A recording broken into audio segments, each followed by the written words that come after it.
Here's Henry. Little bit of shape, but Smith meets it too. And for the second time in the over, Australia are going to pick up a 3.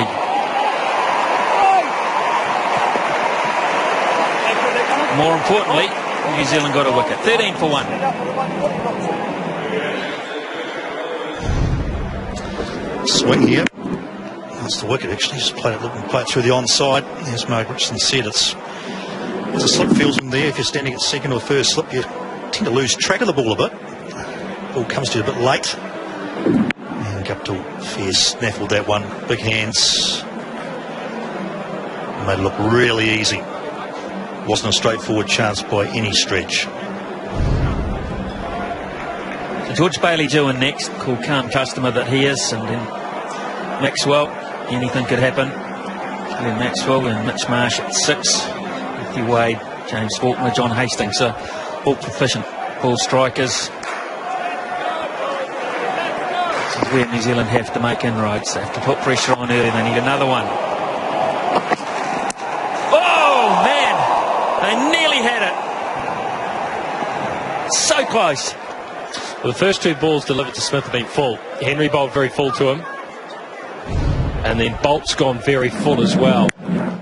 Maybe thinking that he tends to push hard at the ball early on. And he has done there. He's on the move. Poking with the cricket bat. Feet didn't go. Boy, he was lucky. The ball didn't move, actually. I was waiting for it to come back in. The seam presentation was good. That did a fraction. But Martin Guptill in it short mid-wicket. It's a good contest to beat him. So as Steve Smith is like, when he comes to the crease, he's a very busy player. Always looks a little bit on edge, but very busy about his mannerisms. Yeah, some batsmen early on like to feel the ball on the bat. And just had a nice feeling of getting a few off the middle. I wasn't quite happy just to see it whiz through the keeper. Smith's certainly someone who likes to get the ball on the bat, just get that feeling going and makes him relax into his innings. Swing there for Bob. Yeah, just a little bit, Ken, you're right. Yeah. And that's what they're targeting, the full length, as you said. They're targeting the stumps. Because if he's going to miss one, it'll be early. And they want to make sure that Trent Boult can get that movement back in, particularly with the field set of a catcher at mid-wicket and man in front of square. Quality bowling. Bolt's struggled for rhythm all season. You get the impression he's just been building up to the series, and certainly tonight he started very well. Just angling across the right-hander. We can see Smith's feet aren't quite going yet. He's just on the crease, shuffling across the crease. New Zealand have to get ball after ball at this stage in the right area. Right about that length. Yeah, often for a player like Smith, it's just one shot, isn't it? It's that ball just angling across him on the front foot. He smashed it through between cover and point for 4 and he's away. But whilst he's still in that mode of not quite settling in, New Zealand have an opportunity.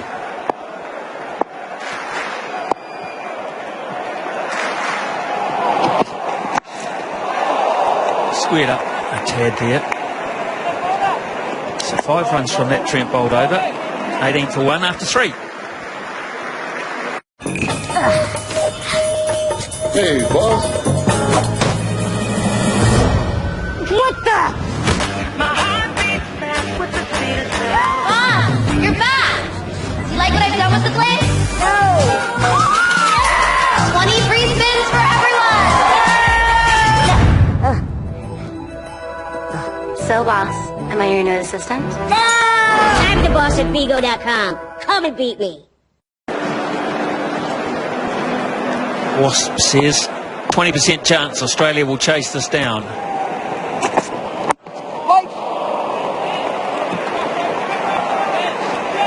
Hasn't quite settled yet. He's only just newly at the crease, but you just see how busy he is as a player. Yeah, it's clear the tactics here too, Smithy.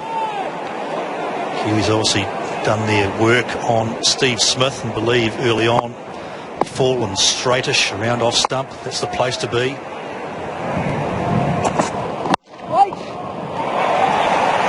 Don't want to err too straight and get too leg side, because Smith, we know, is hellishly strong through mid-wicket square leg off the front foot, just bread and butter to him.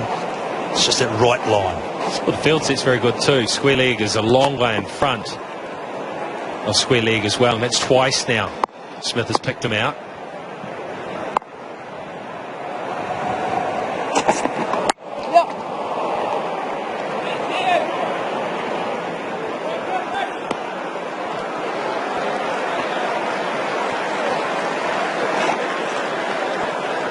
David Warner will be glad to get on strike. He's been out there 3.5 overs and he's only faced 3 balls.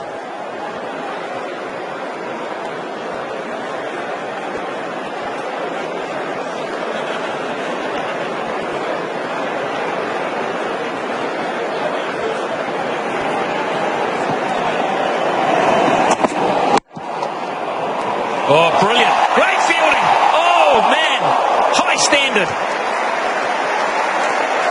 That could have been something.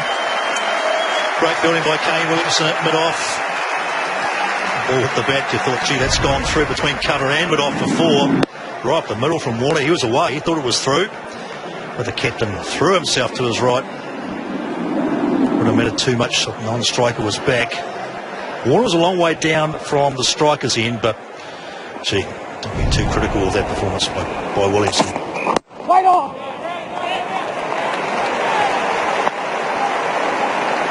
Well, these are 2 best fielding sides in the world for mine. That's a good contest in itself, just to see who can outfield the other. Australia were good. One very, very good run out that saw the end of Martin Guptill.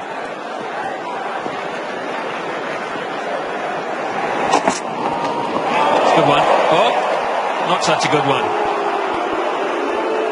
Derek Walker, who is the umpire at square leg, who just gives Ian Gould the nudge here to say, too high.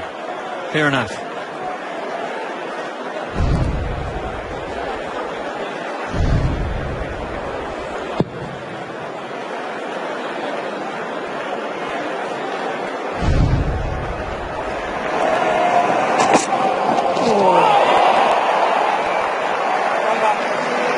Exciting stuff. 20 for 1. Here's Laura.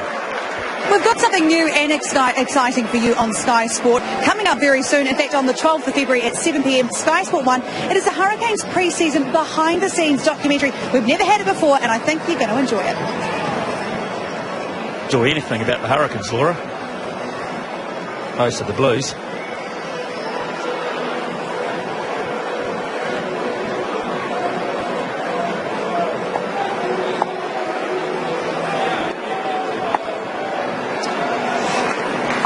One slip. This contest around the mid-wicket square leg area is quite intriguing here.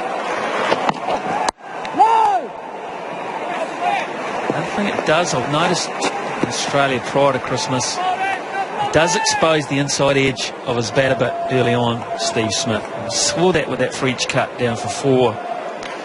Just what he struggles to get everything in place. The inside half of the bat just becomes a bit of a chop-on merchant.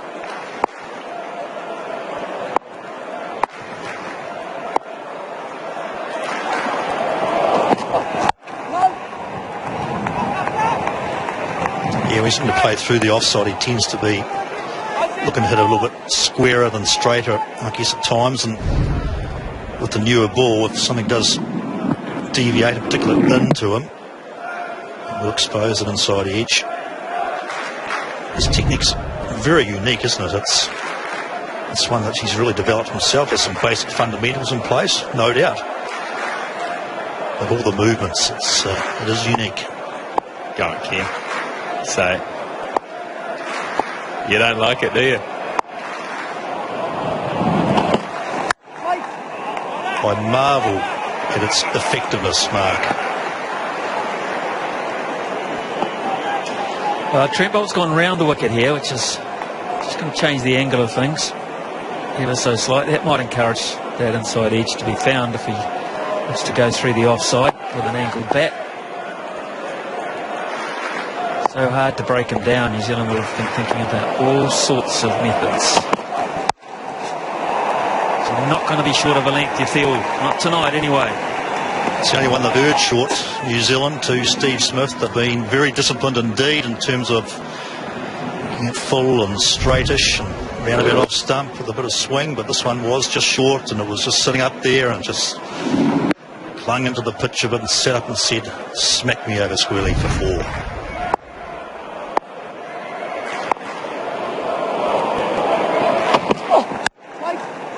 Another gap for a single.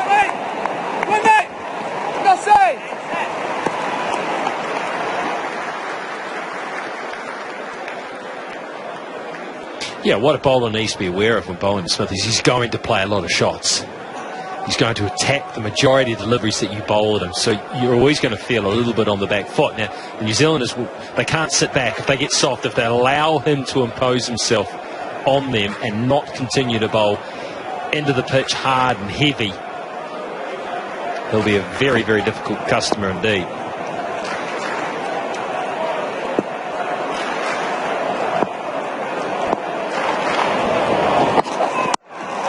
On the charge, and effectively so.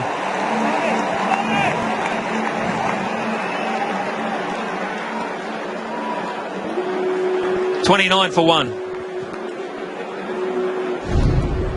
He's been waiting for this. David Warner's been waiting to get on strike. It's the mixed seam delivery there by Trent Boult, and Warner was up the pitch and swinging straight down the wicket for 4. Didn't quite get it, perhaps. Good start by both sides here. 29 for 1, important wicket for New Zealand. Australia also getting their 2 kingpins to the crease and getting starts to their innings.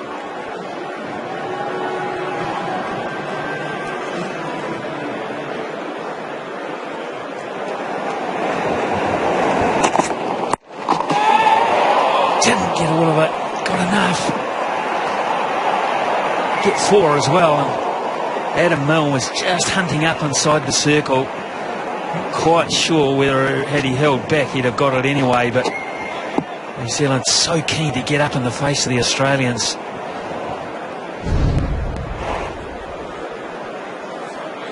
Didn't quite get hold of that one either. Steve Smith, not caught off the middle. He's looking for it short though. He'll take it on.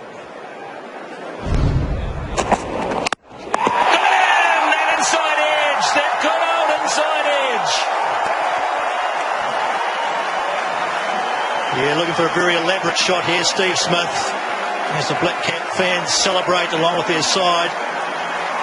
And it's been a summer that Matt Henry will really look back fondly on. He's been in great form. This one may have just come back off the seam ever so slightly. An extravagance about the stroke. And Smith's on his way.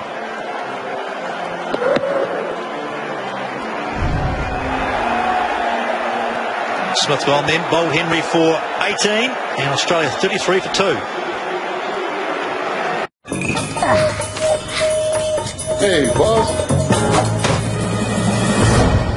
What the? My heart beats fast with the speed of sound. Ah, you're back. You like what I've done with the place? Oh. 20 free spins for everyone. So, boss, am I your new assistant? No! I'm the boss at Vigo.com. Come and beat me. Wouldn't you love to change to cheaper car insurance? Change to LV and you can get 5-star rated cover from just £189. Change and get great service from the UK's most recommended insurer. In the last year, over 2 million people insured their home or car with LV. It's time to change. So call us on 0800 709 709 or visit lv.com. George Bailey. Man for all occasions. He's a leader within the group. Captained Australia on a number of occasions. And the record, well, it says it all, doesn't it? New Zealand working away at a theory on Steve Smith. Paid a pretty quick divvy. And here's a technique that Ken Rutherford can have a look at too, particularly the stance. Full delivery. Get a couple to get underway. Well, we talked about it. We thought perhaps there wasn't a chance. Well, if you think back, the Boult over, he'd swatted a short one away. The ball before this one, He got away for 4 on the pull shot, but he was hurried, so he might have been thinking, I might get another short one from Henry. Instead, Henry's bluffed him, got it up under good length. Not too full, that's the key, it wasn't too full. That allowed the ball time to move in. And it meant that with Smith hanging back just a little bit, it brought that inside edge into play. It just did enough, Rick, didn't it? Just did enough. We talk about the seam, bowlers seaming it all over the place. Often you just need to seam it just enough to get the inside or outside edge. It was a good example of that.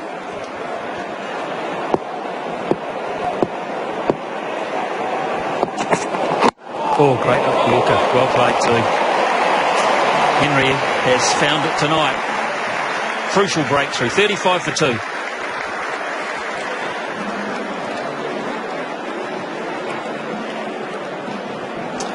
Points to New Zealand so far in this run chase, with Marsh and Smith both departed. Warner only has faced the 7 deliveries, and you get a sense that probably these next partnerships for Australia key for their fortunes in the game.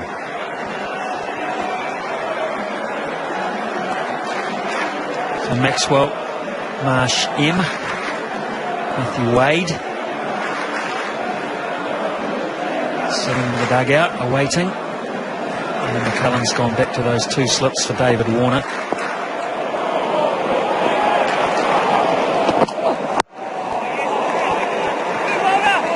What does David Warner do now? We know he wants to attack. That's his style.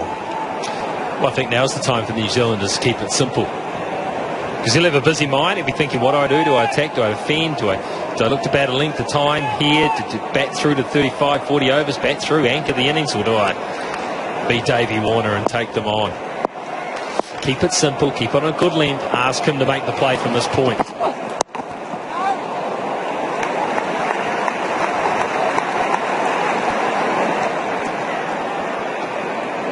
Well, it isn't the World Cup, but it's a bit reminiscent. The atmosphere, the crowd are seriously into this. They're clapping dot balls.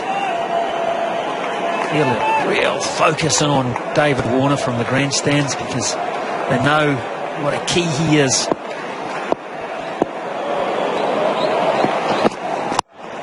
And that's why you make one semblance of a mistake, it'll cost you. It's always positive, isn't he, David Warner, regardless of the situation? But this is a half volley, and because he's positive, when he gets a half volley, he's into it. Probably wasn't a long half volley, but it was definitely too full. And that intent of his pays dividends. So Brendan McCullum's going to react to that by sending Elliott as far back as he can inside the circle, player on the left in the foreground here, and sends Martin Gutful from second slip out to short, catching mid-wicket.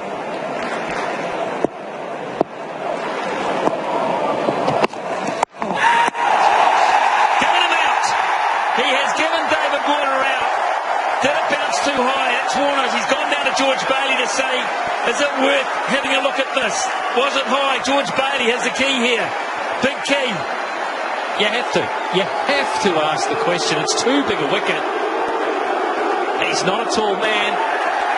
Oh, his mate set him on his bike. His mate said, you're out. I hope he's right. I hope you're right, George. What a session for New Zealand to begin this. My first impression was a little bit high because of where it struck him. He's got both feet off the ground. When he struck both feet off the ground there, I'm thinking to myself, that's high, very high. It got Derek Walker, it got George Bailey, it got David Warner, 39 for 3. I have imagined every scenario, every twist, every turn, each possibility, all probability. But chance, this is only part of it. Whether I win or lose, it's not the result that defines me.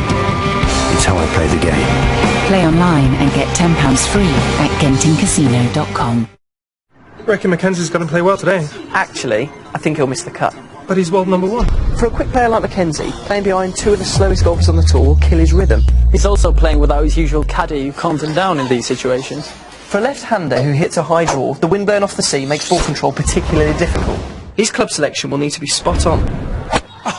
Let's hope he brought his bucket and spade. Luck is no coincidence. Unibet. 5 players, 4 players. And George Bailey might want to stay out there for a little while and have a chat to Glenn Maxwell.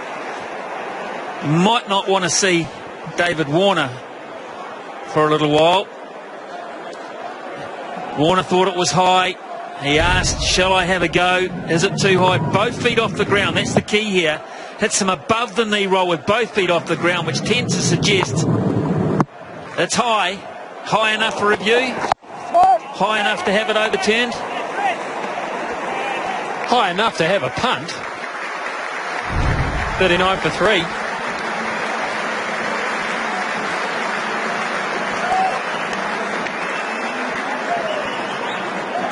This is the key one. Let's have a look.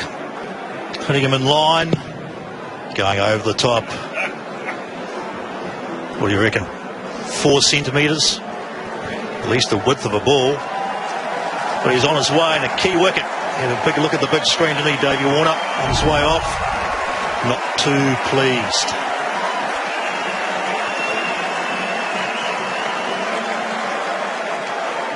Henry continues. It's been all New Zealand so far in the run chase, as Simon Doull is joined by Nathan McCullum and Alan Border. Thank you, Ken. He's been to the rescue so often, has George Bailey.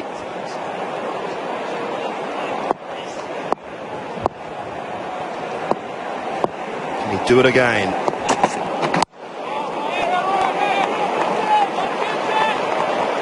It's a great spell of bowling from Matt Henry here. Bowling with good pace, great consistency and really challenging the Australian batsman. Yeah, I've been asking the questions off camera about this fellow.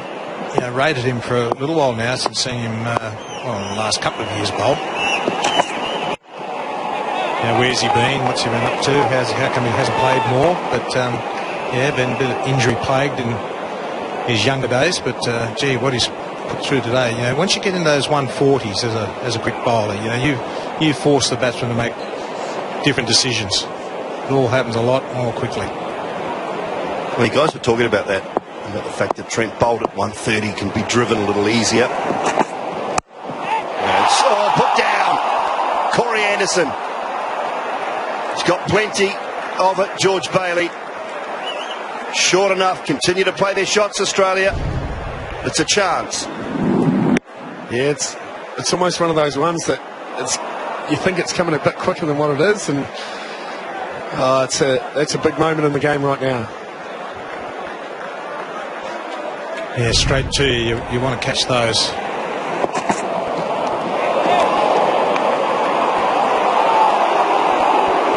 Oh, that looks like a tough call.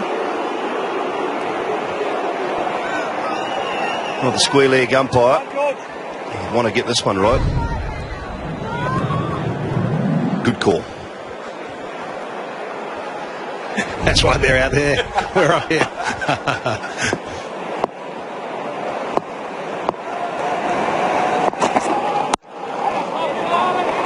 Thoughts, Alan Border, on the... They had to go upstairs.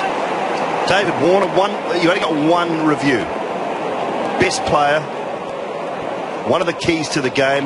He has to take it, doesn't he? And just the circumstances of the game, you're 2 for 30 odd, and just David Warner's reaction straight away, he went up to his partner and said, gee, I reckon that's too high. Got it this time, has Anderson. He went full, did Matt Henry. Does not make the same mistake twice, and George Bailey, well, he's gone as well. Tremendous spell from this young man. Goes full. George Bailey just trying to whip the ball onto the onside. No mistake from Anderson this time. And the 4th Aussie wicket falls with 40 on the board.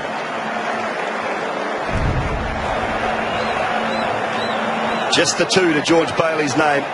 And a further blow for Australia, 40 for 4. You there, guys? Is it possible to get the speeds of Matt Henry?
One-handed, Maxwell goes now. Australia in all sorts. I was just about to say this will be an interesting period for Maxwell and Mitch Marsh with their aggressive approach. And Maxwell, third ball, gone to go over the top, and a hell of a catch there from Kane Williamson. One-handed, taking it with ease. Like shelling peas. That is a very good catch and comfortably taken. Glenn Maxwell, a big fat zero next to his name. Australia, all sorts of strike, 5 for 40.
Matthew Wade, he wouldn't have even dried himself off after a shower.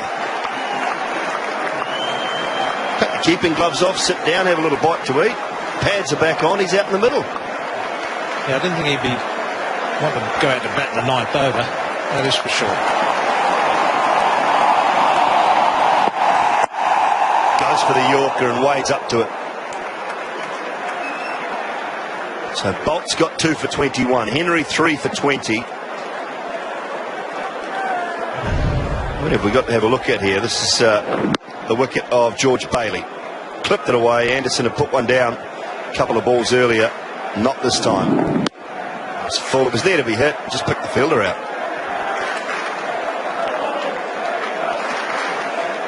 They had 4 wickets and 18 deliveries.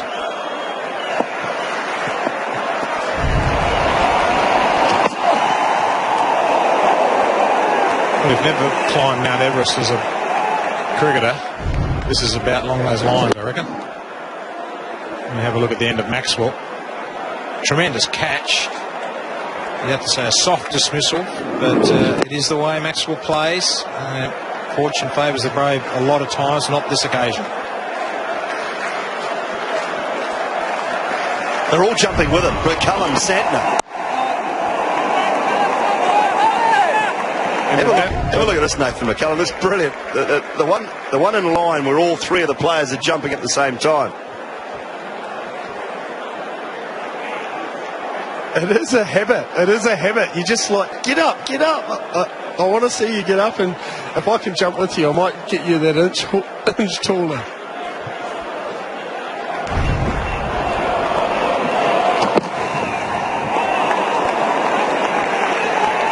Good bowling here from Trent Bolt, and I really like the way he's used his Yorker. That's an aggressive approach now. Obviously the attacking field, really putting the pressure on the Australians. I wouldn't be surprised if that Yorker comes into play a little bit more early doors here. And what the Australians do now, I mean, there's no fighting draws in this contest, is there? McCullum takes the catch this time. Mitchell Marsh departs. Bolt's got another 3 apiece now for him and Henry. Great bowling there from Trent Bolt, and success for being patient at what he does and just going across the face, and a good safe catch there by Brendan McCullum. You blokes have changed the pitch at lunchtime. 6 for 41 plays, 8 for 307. It's a change of pitch. Mitchell Marsh goes for a duck, 6 for 41.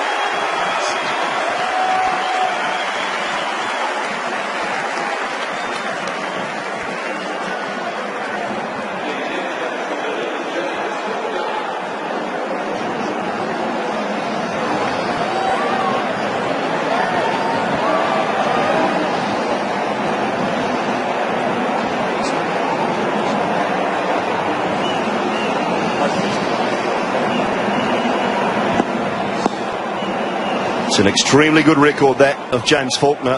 He did a good job with the ball as far as picking up wickets, but strike rate, average. It's a terrific record. Work to do, though, along with Matthew Wade, who's just 1 ball into his innings.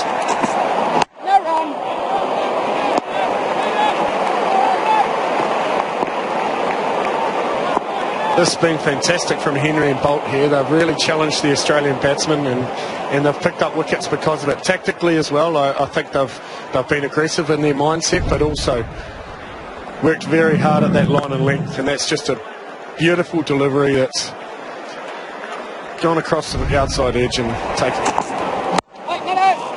Yeah, it's a delivery that I know Tim Southey, Trent Bolt, they all work on.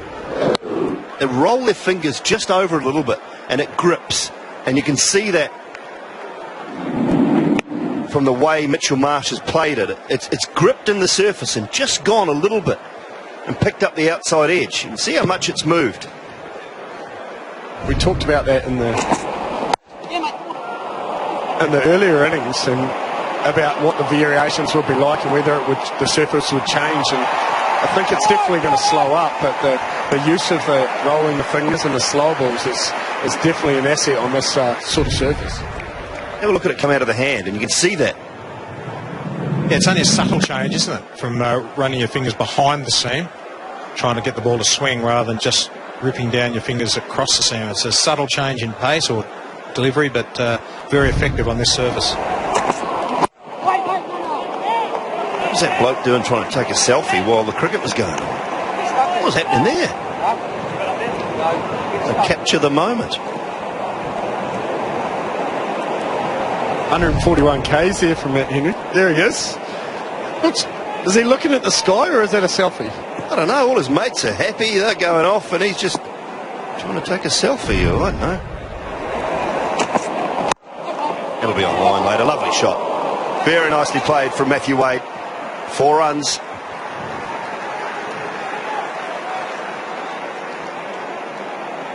This wasn't the worst delivery either. Just a little bit of in-swing, but Matty Wade plays it with a nice straight bat. Bit of a misfield, you have to say, from the bowler, but well struck.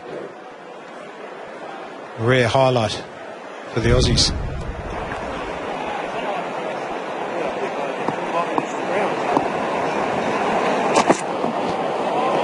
Good leave. 10 overs gone, 47 for 6. Well, it's been action-packed. 6 wickets have fallen. Sean Marsh, the first to go. Steve Smith played at a wide one, got a little inside edge. That should have been reviewed, I think. We all agree on that. Bailey clipped one straight to Anderson.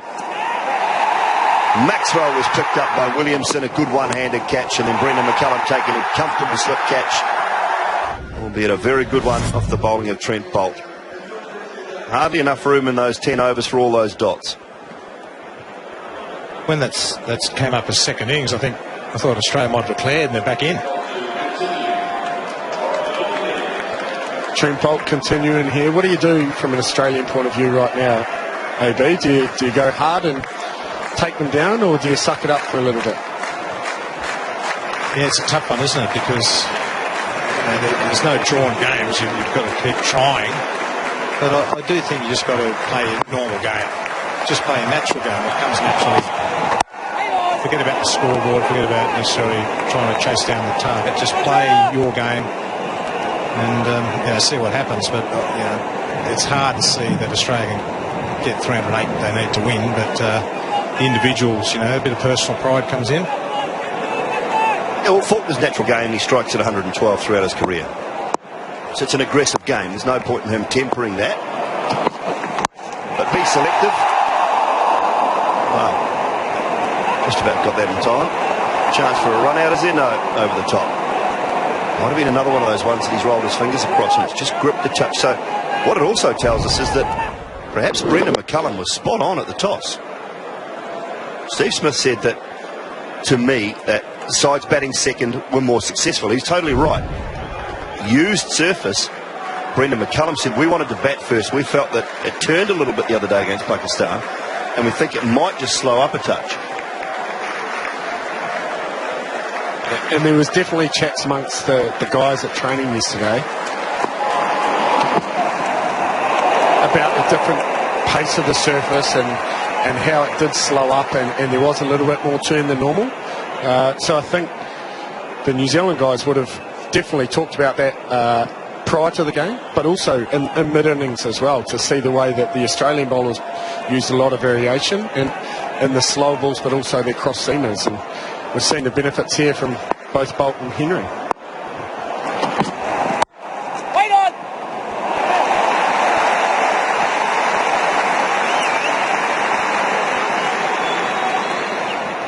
It just shows you that you can throw up stats at anything, doesn't it? You can use them for and against. I think a lot of the time you read too much into this thing. You just look at the surface and it looks a good batting track. Will you bat, don't you? It's history of the contest here, sometimes come into play. Pulls that one away nicely, does Faulkner. Short, angled in a leg stump. That's a quality shot. Yeah, it's a good shot from Faulkner. And short ball, and there's been a few today that have been on that line that have gone to the boundary. I think from an Australian point of view here, I think you've got two guys that are probably the best two people in this situation, though. You've got Faulkner, an aggressive player, and Wade, a very gutsy player to try and combat what's happened in behind them so far.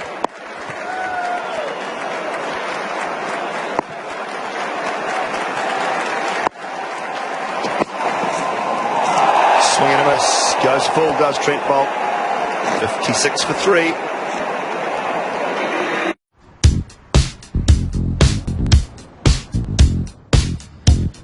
Another one drives a duster.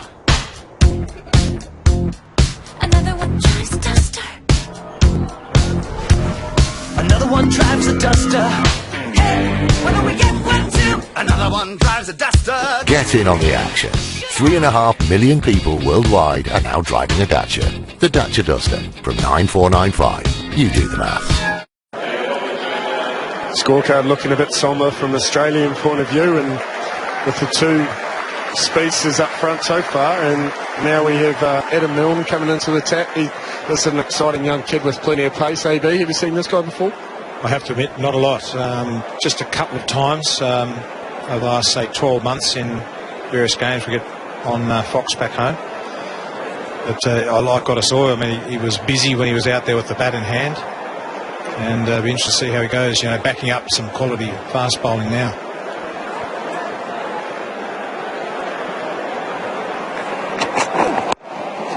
High in the air, way over backward square. Won't go all the way for 6, but it should be 4, and it is. Yeah, he's been very good for New Zealand. He's got a number of spells over the last year or so where he probably hasn't taken the wickets that he deserves, but as we see the replay of Matthew Wade there, playing his natural game, good on the short ball. Well, Brendan McCullum's going to keep attacking, so you've got the field up, so there's opportunities to lift the ball if you want to over the infield, take a bit of a risk. He's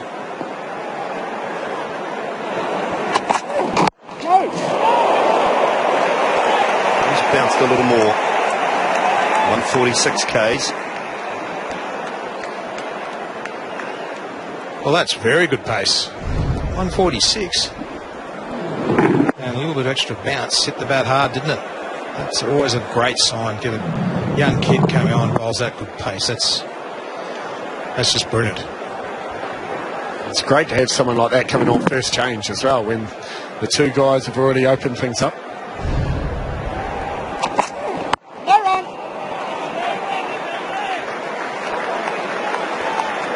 Both these players, the pace won't worry them as such, though.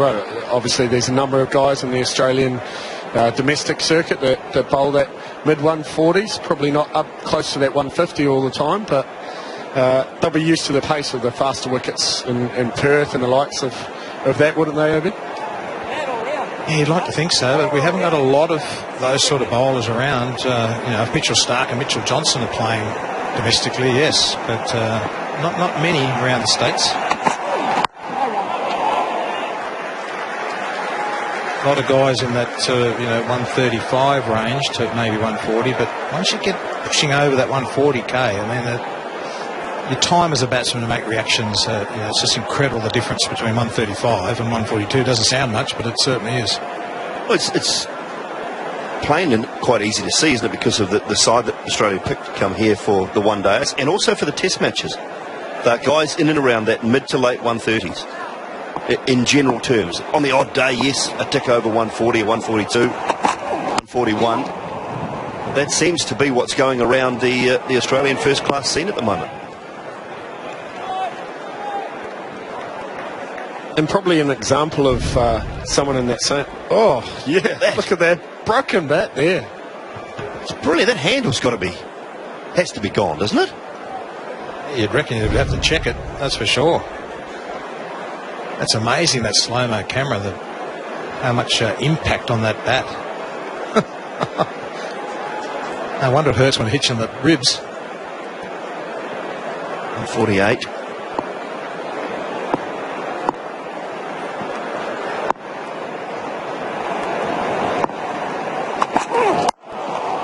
Thought to giving himself some room. He could carve it away through the offside. 12 overs gone, 58 for 6.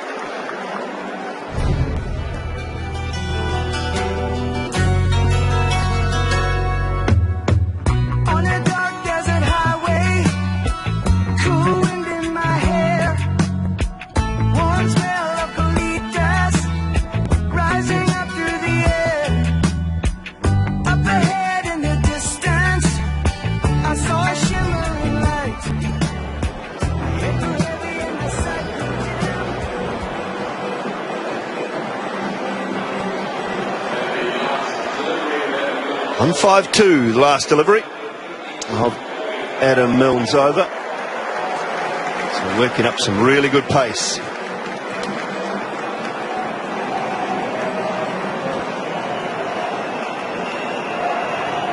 Trent bowled into his 7th over.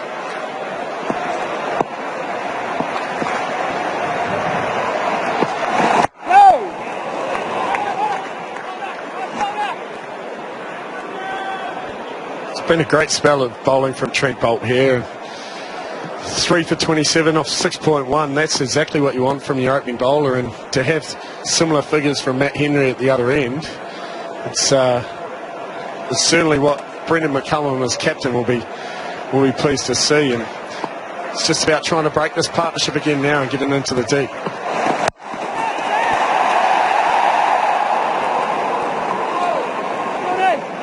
Well, what Trent Boult's done, he's bowling the conditions. I mean, he's just not trying to bust a ball and get the ball into the 140s. He's sort of mixed his pace up well in those mid-130s, so we know he can. He's got that effort ball up his sleeve, but he's used the conditions really well. On that occasion, it really hurried Matthew Wade. It was in the air a long time. Fortunately for him, short of the the fielders in the deep, but just really good, intelligent bowling, mixing his pace up well. I like the look of this field here. Number of catching fielders in the ring on the offside, looking to drive. Yeah, drives well too. Inside of Kane Williamson and away to the boundary for 4. I'm expecting Kane Williamson to do the big Superman leap there and grab something with his right hand this time. Wasn't that far away from making an effort, but that would have been some snare. As a captain, you don't mind that though, do you? You've set the field and he's taken the chance. And again through the offside. This is the power of James Faulkner. Well, 150 from James Faulkner might do the trick. A lot more of these sort of shots required though.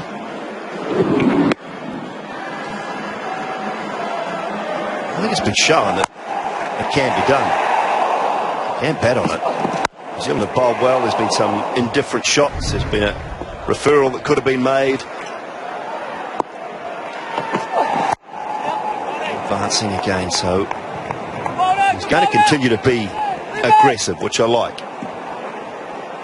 Yeah, looks like rocks or diamonds, I think it's going to be for James Faulkner here. He's decided, I'm going to take the aggressive approach, and he's obviously thinks that he's got used to the pace of the wicket and the aggressive ways forward. Well, as we said earlier, I mean, it's his style. He's probably not the guy that's just going to nudge the ball around for 10 overs or so. He's just naturally aggressive player, so he's decided that's the best form of defence.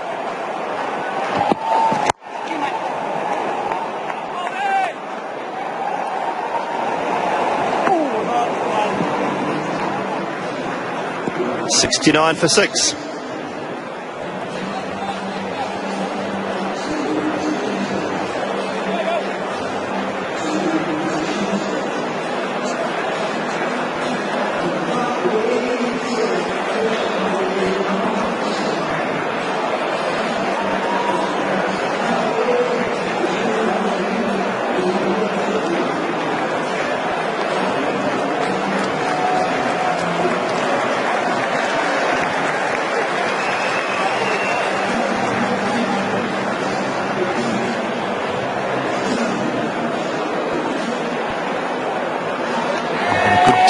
Crowd have made their way in after 5 tonight. It's swelled by another 3,000-4,000, I would say.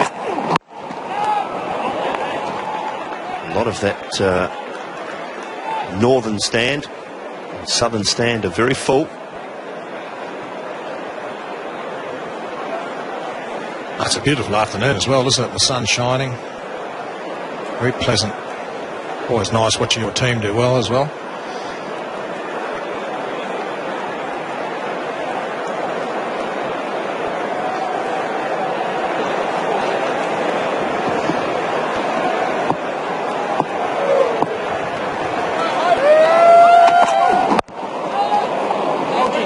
Got a message in, fellas, from someone via Twitter and another mate via just a text message telling me that bloke might have been taking a vine or something. Yeah, I don't know. I thought that was only where my wine came from, but I've really got no idea. So is there a new app, is there? Must be something going on, AB. Oh, you couldn't even answer your phone today, so... No, I did have to get some help. Bloody thing's ringing, and I had no idea how to answer it.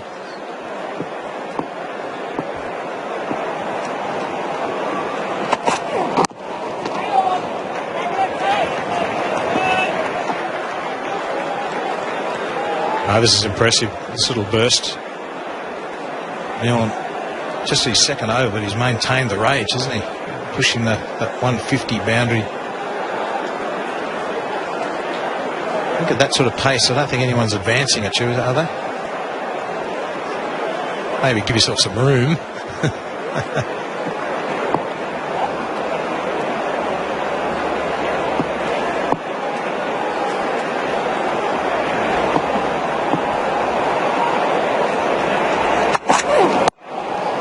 Shot, a little bit of width, and Wade onto it in a hurry.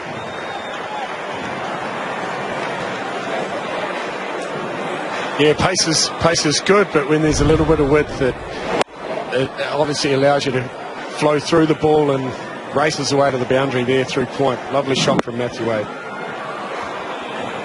Yeah, that's the price you pay when you've got that searing pace. You don't have to, the batsman doesn't have to do much to get the ball flying through the gap to the boundary, but that's just a classic square drive. Deep in his crease too, Matthew Wade, allowing himself plenty of time, plenty of room to play that shot.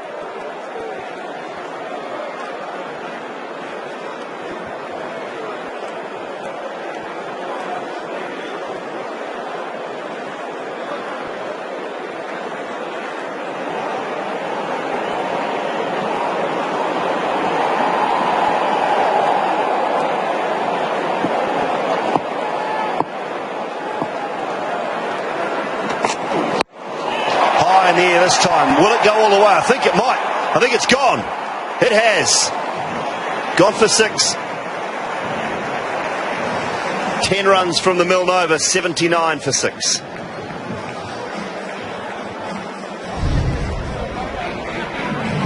Cross seamer, good height on it, toe end of the bat, but enough pace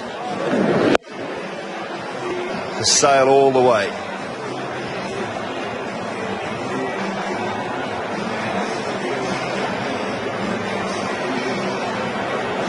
Edge, and it's still gone a long way.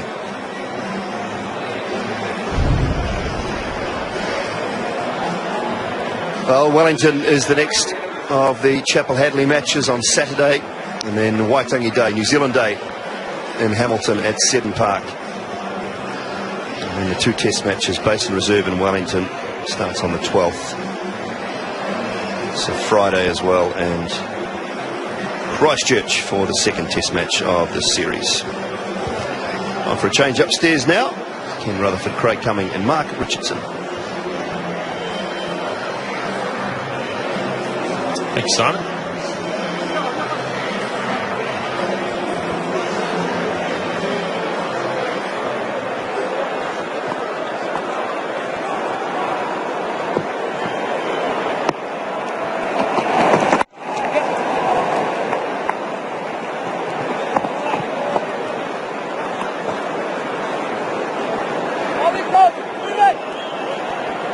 One of those situations that requires a cricket cliche. It's all go. That's where you got to come up with that big gap in air time. You were thinking hard. It's all go. Yeah, Craig and I are sitting down here, Rick, thinking, well, he's coming up with something quite sage. Well, it is all go.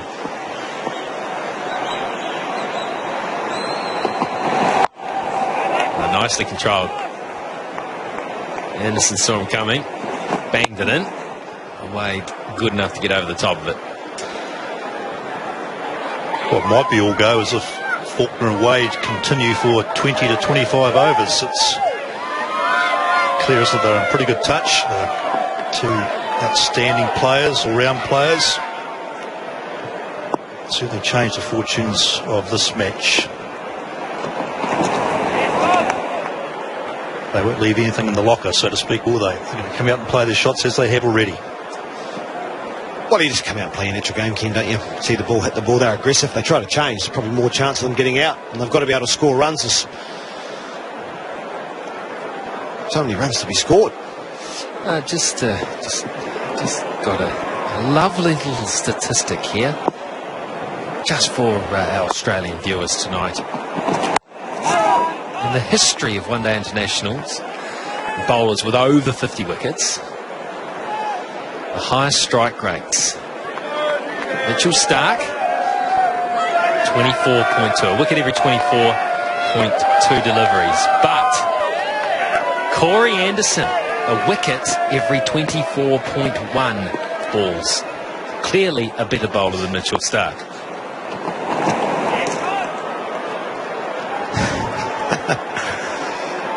You like that stat, Mark? He is a wicket taker. That's for the moment he first come into this one-day side. The other thing he can be, though, is expensive. He runs in, he just bowls aggressively. New Zealand will take probably his economy rate for a strike rate tonight.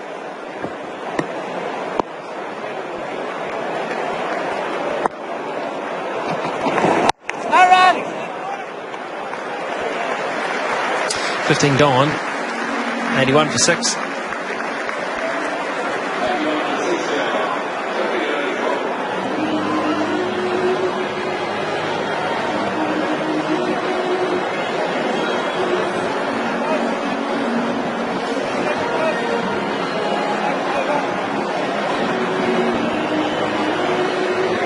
So floating back towards the surface, weighed heavily down by that swathe of wickets. Staggering stuff, incredible. In recent history, the Australians do not like batting on Eden Park. Now when you look at the Cricket World Cup, the two bowlers that did the damage for New Zealand, Trent Boult, Matt Henry, enjoy bowling to Australia for different reasons. Boult has his best economy rate against all nations against them at 3.7 runs per over before tonight, and Matt Henry's strike rate is 18.2. I need some stats of my own, don't I, you guys?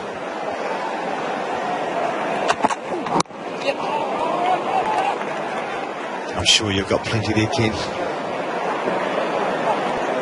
Battery's running on my cell phone, actually, but anyway. New Zealand done it well. And good to watch, hasn't it, from a supporter's perspective. This huge, energetic, bright crowd here at Eden Park. It's built steadily throughout the course of the day. It's been treated to a top-class game of 50-over cricket so far. It's in these games, you can't take your eye off it. It's something happening all the time. It's been wickets, it's been great batting, brilliant fielding. Well, followed him. Followed him well.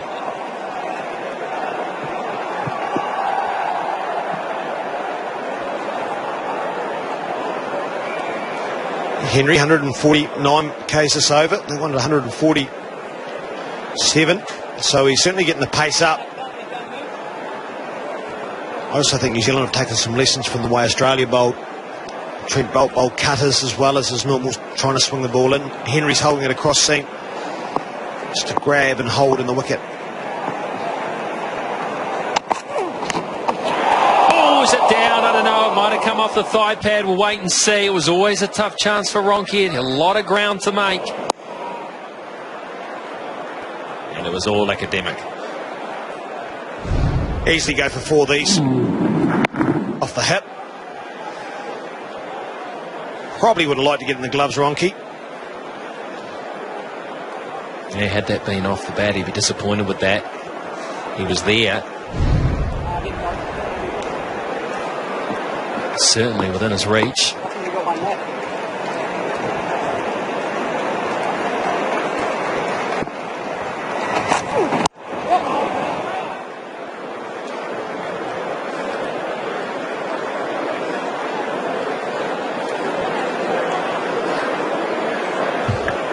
Faulkner's tactic here to step away to Milne.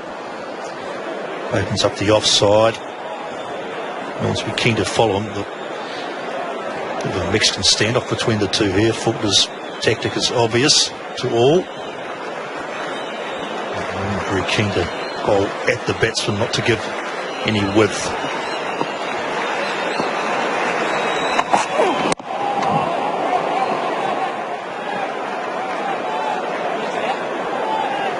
Pace has been up there, Adam Milne today. Brings in those short boundaries, doesn't it? Anything a bit short. Yeah, it's been consistent, and generally the speed gun will read the fuller deliveries as slightly quicker, and every time it's been full, he's been up in the high 140s, around 148, 149. When it's been short of a length, it's been around that 145. The consistency of his pace has been good.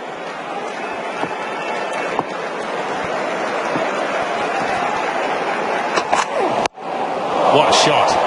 What a shot. It's a heck of a shot. Second tier to a ball 144k quick. 91 for 6, and that'll be drinks.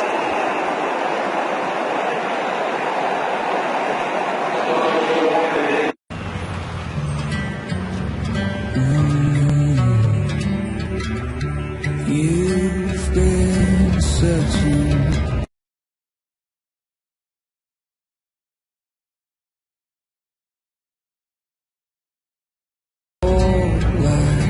I'll be your home. I'll be your home.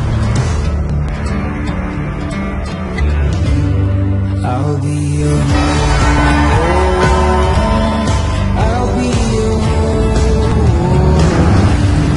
I'll be your home. I'll be your home.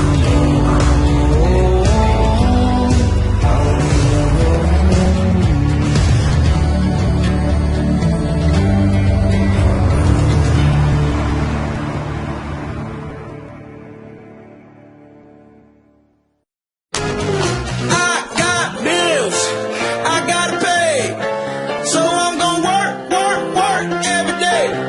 I got mouths I gotta feed, so I'm gonna make sure everybody eats. I got bills, mama got bills. The new NatWest Reward current account gives you 3% back in rewards on your household bills for just £3 a month. It's as simple as that. The challengers and the champions, this should be good. Aberdeen v Celtic, Wednesday on Sky Sports. Bar's been plenty of wickets since we last showed you Smith. An inside edge. New Zealand had a couple of quickies and it just continued. David Warner was a judge, WW, didn't review it. Was going over the top. What a mistake that was. A couple of blunders in the field, but all up, the fielding has been excellent because there's a couple of very good catches coming up. Amazing stuff. So hit it at Anderson, and then not long after, hit it at him again. That was an ugly dismissal from Maxwell. Good catch, though, from Williamson. Well judged, had to climb.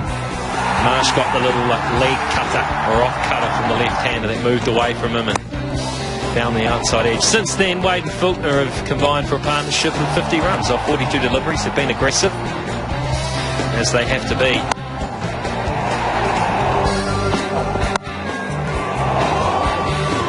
There's been some sparkling shots played. Wade's very stylish looking keeper batsman. That was a bit of a top edge that went the whole way. That was the shot for the drinks break, which was a heck of a shot to the pace of Milne. Amazing stuff here at Eden Park. The Australian batsmen, the top order in particular, have really struggled with this ground. In the last couple of times they've been asked to bat here. It's been the Bolt and Henry show, 3 apiece. They've done just enough of delivery, backed up by good field play sets. And Milne has bowled quickly but been taken to.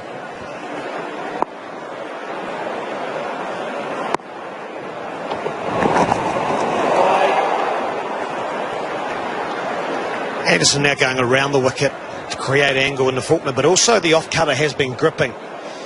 So the ball angling in and then going away towards first slip could be a real tactic here. He likes to have the room to free his arms, doesn't he, Faulkner? So I imagine the Black Caps to keep it tight and around pretty straight, middle and off stump. So likes a short delivery, hooks and pulls and cuts the ball well, does James Faulkner. It's good to see Anderson back and finding some rhythm. Had some fairly well documented issues with injury over the last year, really. And bowling's always been the question mark about whether he can come back and play the full part as an all-rounder. It's just like he's running in okay tonight and showing some semblance of rhythm anyway.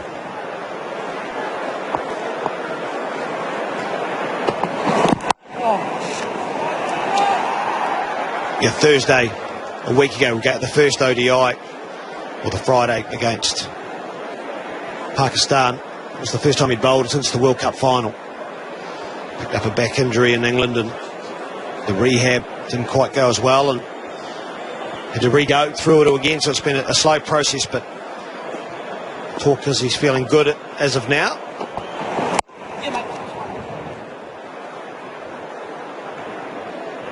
I suppose looking ahead to the Test series, Ken, is a case of, is he bowling well enough now to come back in and bat 6 and take over that fourth seamer's role? Mitch Santner's been able to do, but Mitch Santner's been the only spinner that's played in this Test side. There's a few balance issues around the Test side. I guess one of them will be the fitness of 2 key players, Ross Taylor, of course, and Tim Southey as well.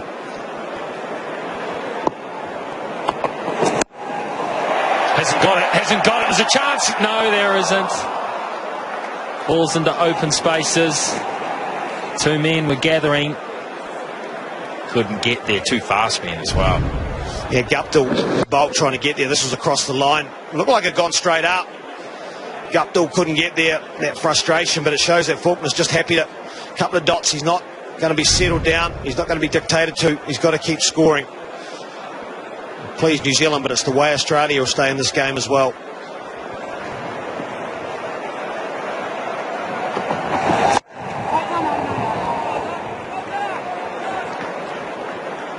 Tell you what, I like that short cover as a position today. Actually, off the slightly slower bowling delivery that Anderson is presenting. He was a big lad, bangs it into the wickets, just not quite coming through. And a number of about 3 or 4 mistimed shots in front of the wicket.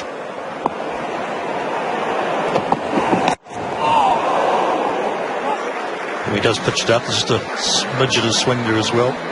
We've seen a lot of sort of mixed seam deliveries, haven't we? 95 for 6. It's not just the Australian men's team that is touring New Zealand at present. Also, the Australian women's cricket team are in New Zealand, and they're taking on our White Ferns. The Rose Bowl ODI series, there's 3 matches in that, 20, 22nd, 24th of Feb at Mount Maunganui. The T20 series, 3 matches beginning at the 28th of Feb at the Basin Reserve. And I also want to tell you about a little something else. The White Ferns have got a brand new strip. It's the first time they've ever had one unique to their side, and I think it's absolutely fantastic. It's on sale from today at all the grounds around New Zealand. Also, you can head to www.blackcapshop.com to pick up your own.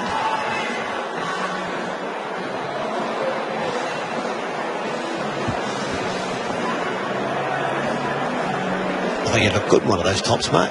Really do. Might get you one. The New Zealand men's team, they've got the beige, haven't they? In the 2020. The women have got the pink. I think Ken looks better in the beige. Let's face it, the pink is nicer than the beige. It's a nicer colour, isn't it? There you go, look. That's the man that wears... I don't know about whose team that represents. But he looks good in the pink.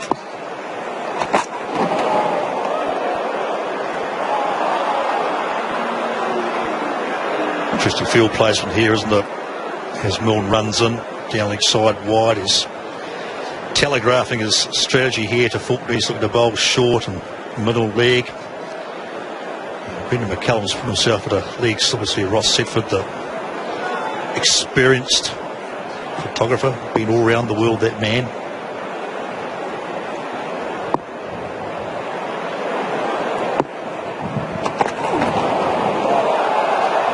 Now, I wouldn't want to be fielding at leg slip here right now. Brendan McCullum sitting there. I'll tell you what, he's in the firing line. Yeah, good luck if he hits one of these in his direction. Yeah, I thought maybe Faulkner might do the double bluff.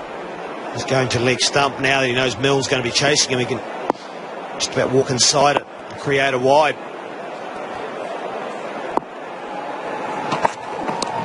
That's an edge, and that's 4. Plans so very nearly came together. 100 up now for Australia. Ideas. Brendan McCullum, the brain never stops working. He nearly worked here. He's just another couple of yards towards the leg side of that. There you can see him. Right in the middle. Good captaincy. Not quite coming off on this occasion.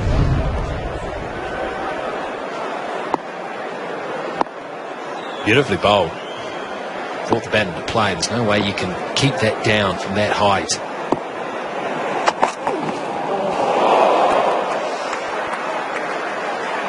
Bit slower, that one by Mill. Brendan McCullum's now come finer too at that leg gully. Oh, he's not giving up on the idea. He's going outside leg stump. Cross seam again. Over middle stump.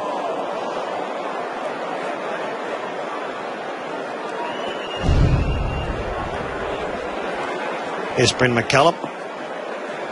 Callum Kane, who's at mid-off. Brendan McCullum's normally there, but with his back injury and a bit stiff in the last game, he's staying in the catching position.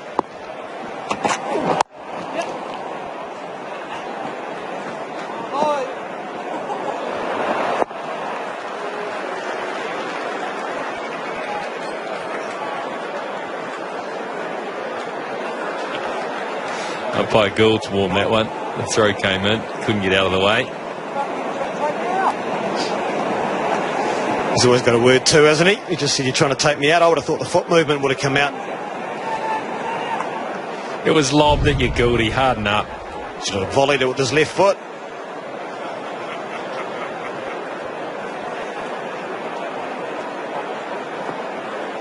I'm complaining about that. He's getting soft in his old age. And a bit slow. He's hit 150k mark now. He's hit it twice in this over. 102nd ball. The one down the leg side was 151. That one 150.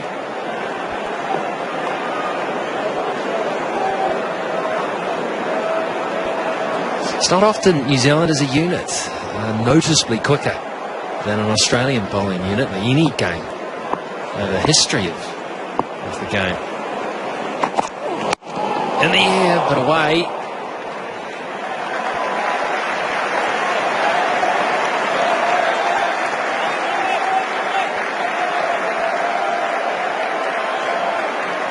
No, but it's one of those pitches, I think sometimes the quicker you bowl, it can actually be easier. Skids on. Adam Milne bowls well. He can actually swing the ball more when he pace drops down. Players talk a lot about it, practice how he swings the ball both ways, but he's in the late 130s, obviously 40s. When he gets up to 150, can be more skiddy. Well, that was often the impressive thing about Brett Lee. When he got the ball right up there in the 150s, he could also swing. Some of his spells at Perth were inspiration. 150k, swinging it appreciably.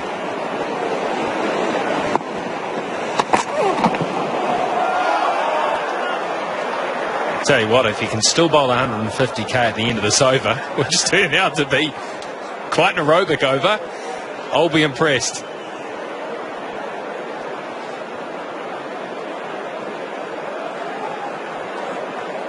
It's going to be 9 deliveries, isn't it? You can see puffing. Very humid here in Auckland in the past fortnight. Sunday was 100%. Isn't that rain?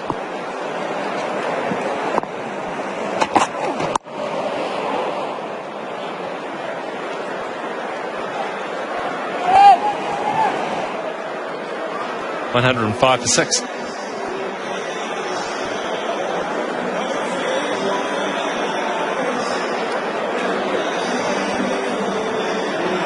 Well, it's a 5-star performance on the Caltex Techron Clean Power Rating formula. James Faulkner striking at 113. He can bring this one home though. He can have 10 stars.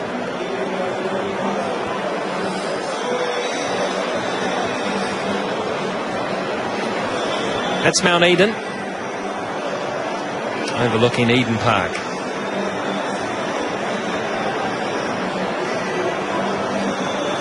Many of our overseas audience are aware why it's called Eden Park. Basically the suburb here is Mount Eden.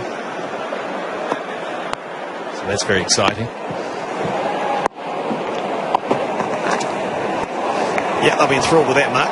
Another wide by New Zealand. Starting to get away. 7 now they've bowled in this innings. Just looking ahead to the tactics New Zealand to employ. They've got Corey Anderson, I think. Grant Elliott, who's been New Zealand's wicket taker against Sri Lanka to come in. 8 wides now.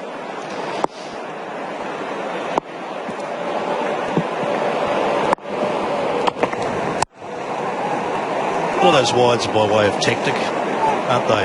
It's certainly a clear tactic early on.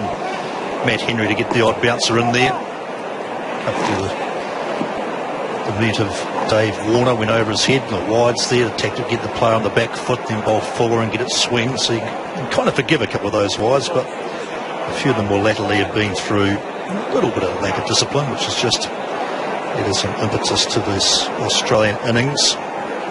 Wade doing a good job, as is Faulkner. That's the other question that McCullum will be asking himself is, when does Mitchell Santner perhaps into the bowling crease? Bowled against Pakistan the other day here at Eden Park, and it's probably less than effective. But we'll get a chance tonight, I'm sure. Yeah, the question is, will he come in or Grant Elliott? The reason we're talking about Grant Elliott is he's been hugely successful in this one-day side with his outswingers and slower balls and change of pace.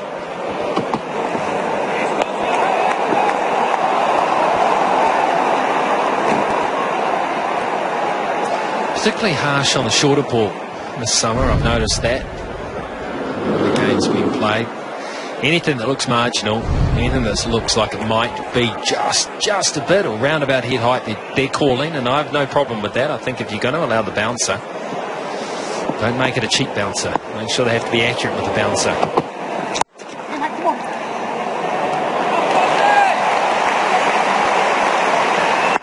And you're right, Ken, when you talk about what the bouncer's role is, it's not always to get them out their ball, it's to push them back. You're allowed 2 and over. So the tactic is, well, we've bowled you one, I'm trying to push you back, and then it's the full one that can get them out. It shouldn't be a gift dot ball for a bowler, so it just bangs it in. The umpires go, that's a bouncer, might be quite high. And they only call the ones that are really, really high. They're now demanding that that bouncer is bowled in an area where the batsman can get to it. Oh, that was a goodie. Dug out. The swing there when he does get it up there, isn't it? It's a good swing. Of course, the swing's accentuated by the fact he's bowling around the wicket. Perhaps it was more about the angle than the swing. A scrambled seam on it. Answer to Santner v. Elliott. I'd be looking at Santner. I think that pitch is pretty dry out there, and I'd want to see whether he's going to get any turn before I went to the powder puffs of Grant Elliott.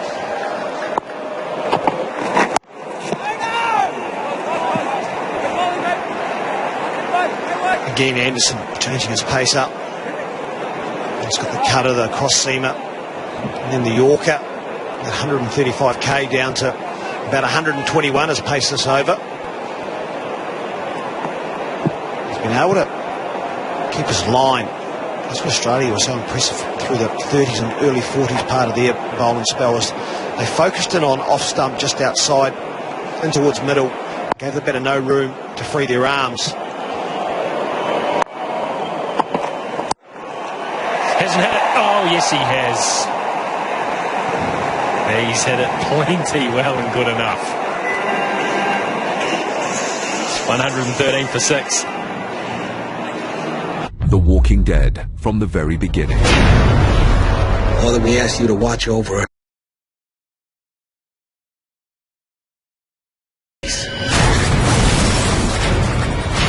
We are surviving here. And we are day to day.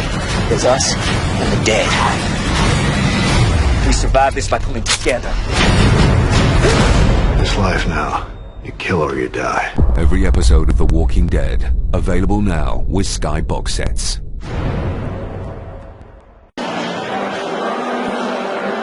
2 runs away from a record 7th wicket stand against New Zealand and ODI partnerships, and 3 away from breaking it.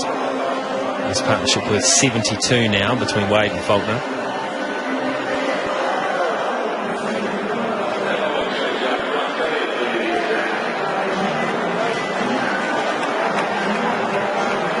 You win, Craig.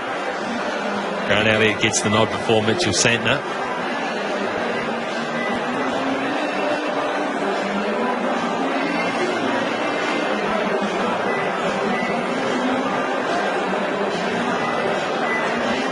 Yeah, he'll bring plenty of variation to the attack. He'll bowl. He's got the outswinger, which is very round arm. It'll go early if the ball's still swinging. He's got an off cutter out the back of the hand and a leg roller. Sounds a lot, but he's got them all. And he's picked up a lot of wickets in the past week. Varies pace greatly. A quicker bouncer without it ever being called a quick bouncer, and a slow bouncer with it being called particularly a slow bouncer. Well, Mark did call him dribble, and I keep reminding Mark that he called him dribble, and Grant Elliott knows that Mark called him dribble.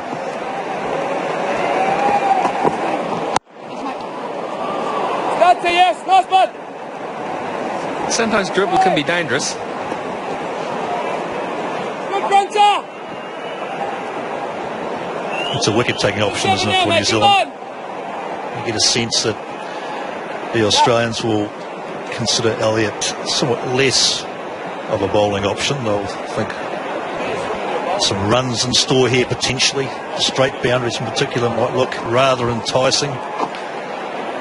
With that kind of opportunity for runs, potential runs, it's a great opportunity for wickets for New Zealand.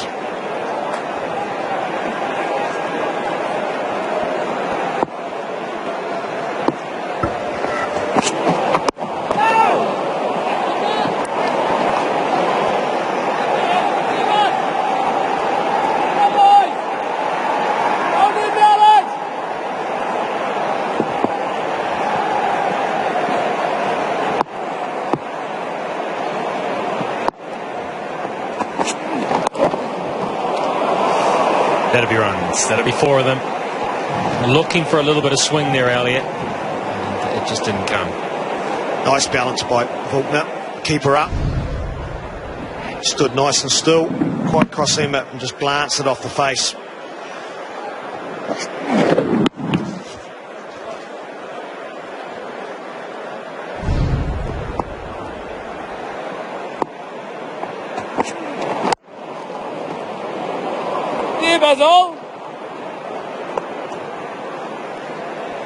And that's a record partnership with the 7th wicket against New Zealand, for Australia against New Zealand in one-day international cricket.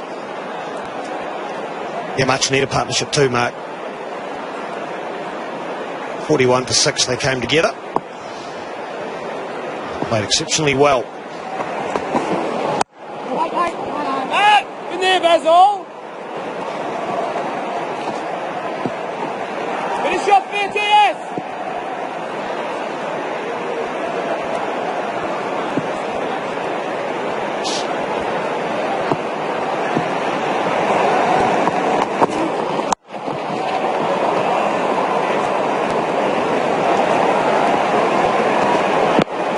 Over.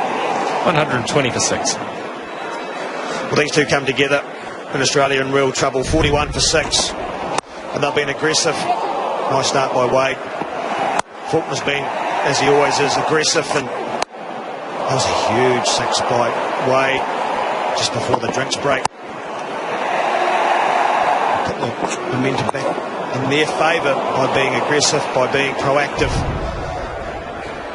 Telling the New Zealand bowlers, you've got to think and work harder. These guys out there right now providing a great example of why Australia's batting is so dangerous.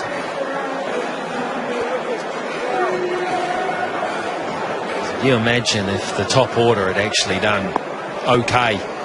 Got these guys come in and lower down, who are so very capable.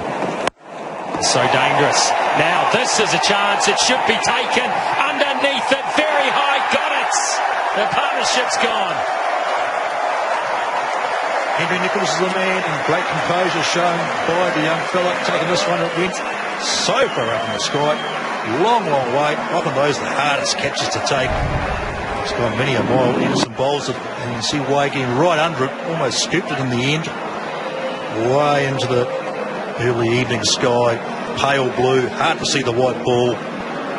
No problems for Nichols. And Wade is on his way. He's out for 37. And the Australians teetering at 120 for 7.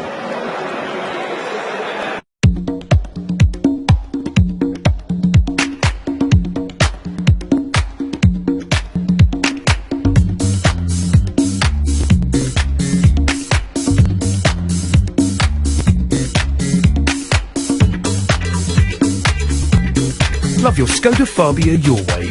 Now with 0% APR representative and £500 towards your deposit. What car? Best small car 2 years in a row. Skoda. Simply clever. You know that moment when you realise that what used to work for you just isn't working anymore? Especially our hair colour. New Excellence Age Perfect by L'Oréal Paris with brush for easy application. A hair colour just for us. Layered tone technology works with your greys for flattering highs and lows. Roots, less noticeable. Greys? God. And this makes it as easy as brushing your hair. New Excellence Age Perfect from L'Oréal. It's taken over 60 years to look this good. We are so worth it. John Hastings is the new player. Andy with the bat.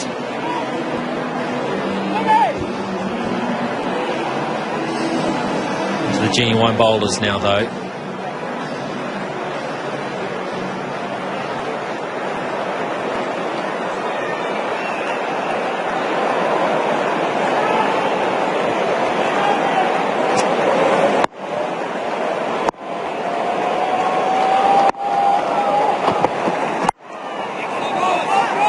What it means is Corey Anderson improves his strike rate. No, within 24 balls, but Wade had enough. Tried to get underneath it, went very high. Henry Nicholls, he has become an excellent catcher out on the deep. He was relaxed under that, went many a mile in the sky. Nice and still, the reverse cut. Good catch and a much needed wicket for New Zealand.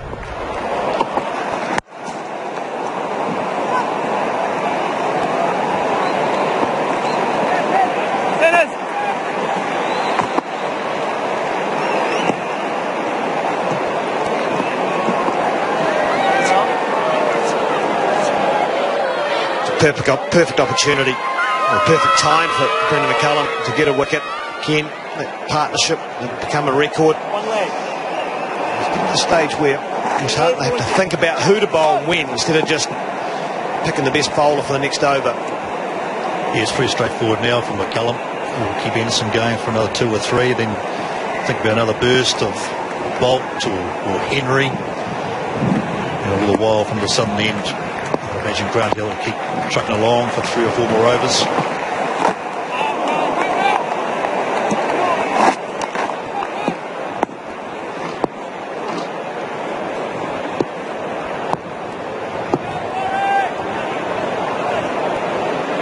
A lot of planning goes into these games, so I just get a sense that New Zealand have had their plans around the Australian batsmen pretty much spot on. We spoke earlier about Steve Smith as one example.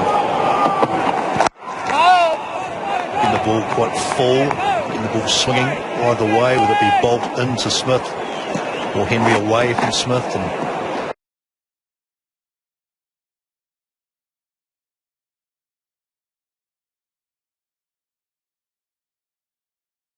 to work, just have the plans pretty much all the way through. He doesn't. Certain aspect of self-destruction to some of the Australian batsmen to Smith. Yes. 21 gone, 121 for 7.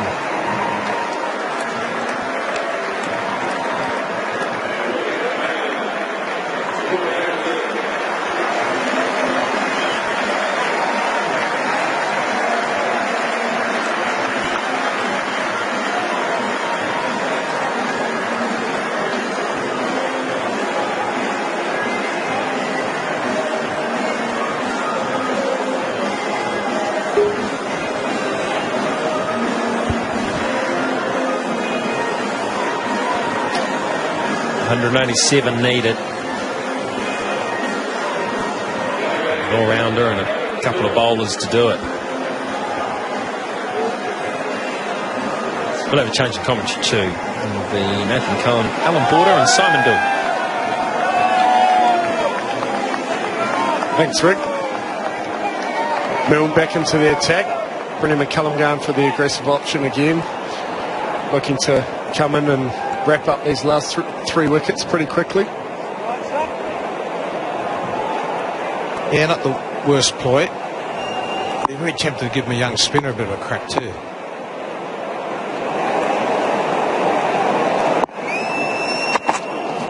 Bowling straight away.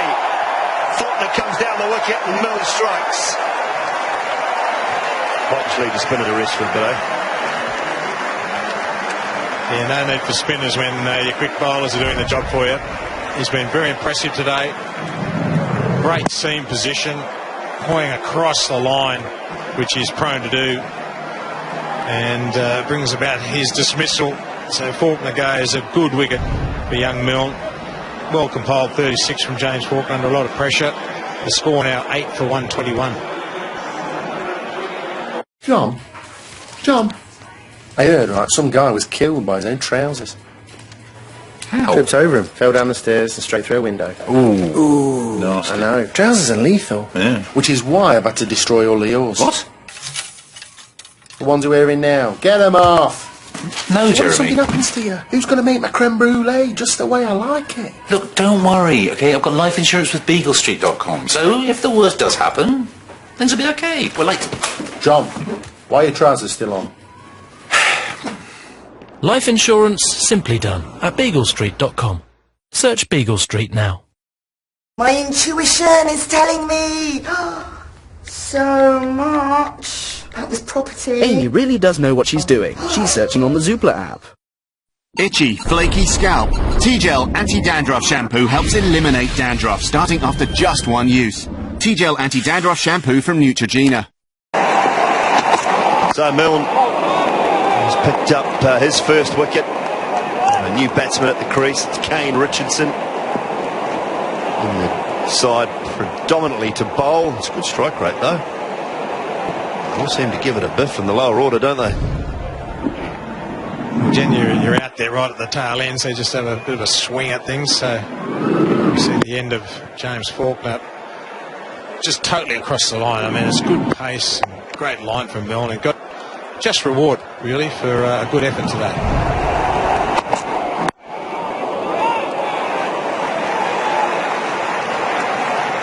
Milne's figures probably don't show the tale of how he's bowled. I thought he's bowled very well. He's bowled with great pace and being very hostile, and probably 1 for 34 or 4.3 isn't a reflection of how he's bowled today. But he's done a great job in backing up what Henry and Bolt did early doors, and obviously Anderson coming in with breaking up that partnership of 1 for 14. Short ball, well played too from Richardson.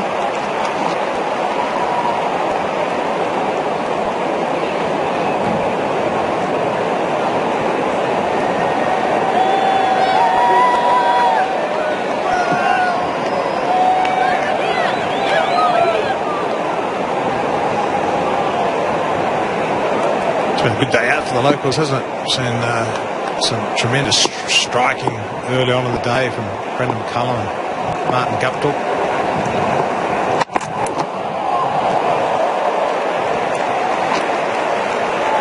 Good little cameos throughout that innings. New Zealand posting a very competitive score, then watching the New Zealand bowlers just wreak havoc of that top order of the Australians. So, yeah, Kiwi fans should go home pretty satisfied. Yeah, pretty happy at the moment. That's the card. Nichols was, I thought, very good for his 61. Small contributions from Elliott and Santner. Stopped the rot a little bit with Luke Ronke and then tried to find the boundary towards the end.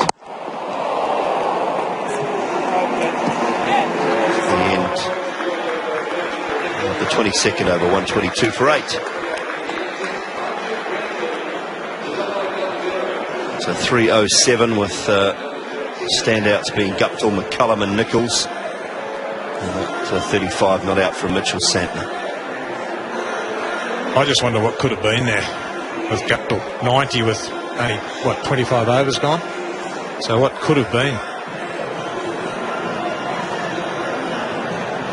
They recovered well as well with the tail at the end there, but Hastings for me was the pick of the bowlers. 1 for 39 off his 10 overs and 2 wickets from Mitchell Marsh off his 7, just at 5 runs per over.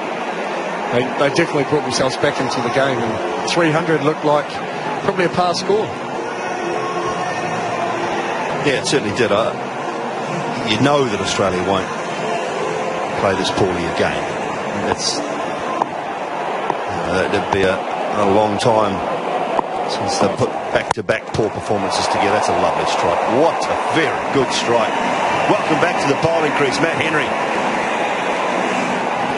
Again, Richardson. That is one of the shots of the day. Just so nonchalant. Not the worst delivery, but very good swing of the bat. Just played it nice and straight. Less than there, just straight through the line of the ball. Hit it where it's come from. Classic.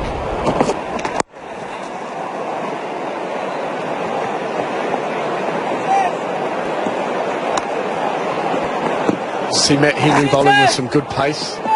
It's definitely increased his pace over the last few months, and anytime you're up around that late 130s, 140, as we spoke about earlier, it's fastest ball of 143. That's good wheels.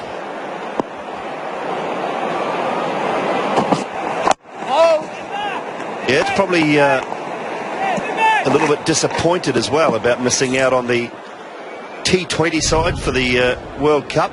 He picked up the first one, did Matt Henry, and it was Sean Marsh. Good catch from Martin Guptill. Second slip, just low and down to his right, made it look easy, but anyone who's fielded anywhere near the slips knows that it wasn't. Steve Smith was the next man.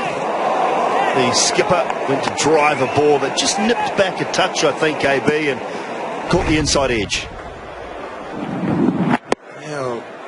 I think Smithy was on at the time. He was talking about the propensity for Smithy to catch that inside edge, wasn't he, Stephen Smith, as a batsman? And prophecy came true, and then, well, the decision that could have changed the course of the game. Swing there. Hastings this time. It's a shortish delivery and just dispatches it away to the mid-wicket boundary. Slower ball. Right in the wheelhouse, wasn't it? The slow ball just met the baseball on that shot.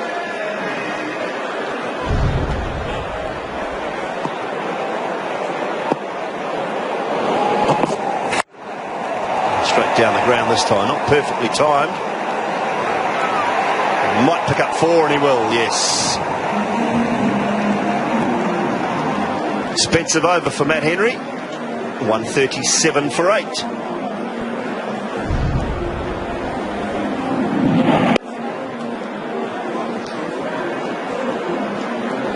Be careful diving on this outfield. Right, continue fall of the wickets. George Bailey just clipped one to Corey Anderson off the bowling of Matt Henry. He tried it early in the over from a pull shot, and Corey Anderson put it down. 3 balls later, he gave him another opportunity. Maxwell went for an expansive shot out over the offside, and Kane Williamson plucked it out of the air. Trent Bolt, the bowler on that occasion. Excellent one-handed catch from Kane Williamson. Oh, another one. Kane Richardson. 6 more and put down in the crowd, sir. Well, we've seen what these guys are up to here, haven't we? They're just going to have a bit of a crack, and that's a lovely flow of the blade straight through the line, and using that short boundary to effect. The pace of Milne just didn't worry Richardson there. Yeah, not going to die wondering, are they? As soon as Kane Richardson's walked out there, he's just decided, you know what? I might have some good times here.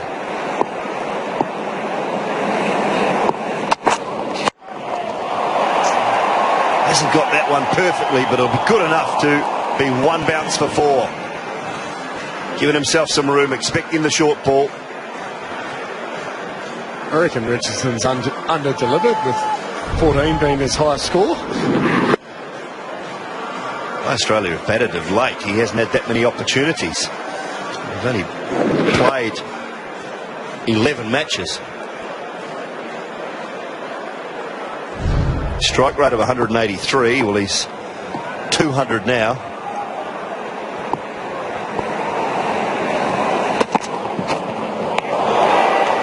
Right, just to finish off these wickets for you, Mitchell Marsh was the next man to go. Brendan McCullum on this occasion Bolt just getting one to leave the right-hander. Picked up the edge, and Brendan McCullum with a comfortable catch at slip. And then Matthew Wade, this was the one Nathan McCullum was just talking about, Corey Anderson. Breaking this partnership. It's a good partnership too, 79 between Wade and James Faulkner.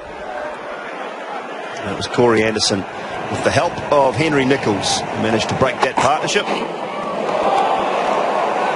Another short one. And then the last man out, James Faulkner. Advancing, crossed the line, and Adam Milne picked up his first.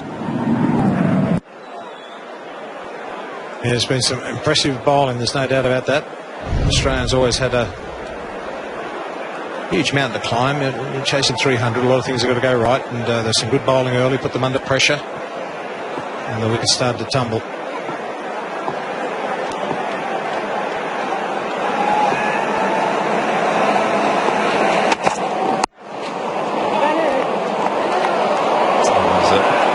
Good single. Williamson a long way back at mid-off. Late decision from Richardson, but not too much trouble. I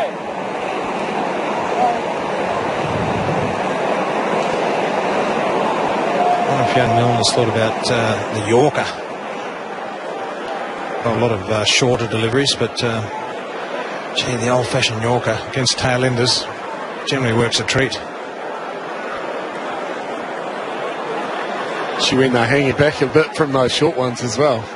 In that late 140s, 150. He's bowled well, Milne. He's this will be key for him as well, making sure that he sticks to his processes and his plans and executing what he wants to. Tried it. I think he heard you. AB. Just a low full toss. 148 for 8.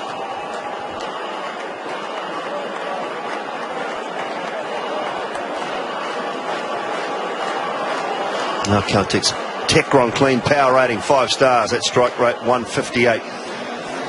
Okay, and Richardson.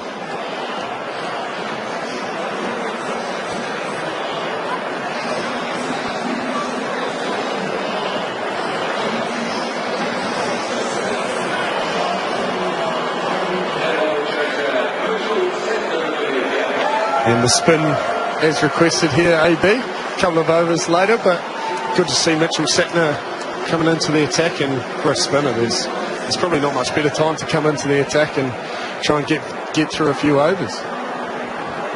Well, a couple of easy wickets on offer. You know the batsmen are going to be coming at you, so now's a really good time to sort of test your skills out about guys who are going to really go after you. Can you get the job done? Yeah, he got collared a little bit against Pakistan the other day on these short boundaries. They came down the wicket, up to hit him straight back over his head. Oh, might have one first up. Very first ball, looped it up outside off. Williamson takes the catch. Alan Border, the captaincy general. Yeah, happy to take credit there. But just bowled it beautifully. You know the batsman's going to come at you, so he throws a little wide of the off stump. A little bit slower, catches the toe end of the bat, and straight up the air. Kane Williamson doesn't drop these. And the end of Kane Richardson, comfortable catch. 1 ball, 1 for none. Richardson on his way for 19, 9 for 148.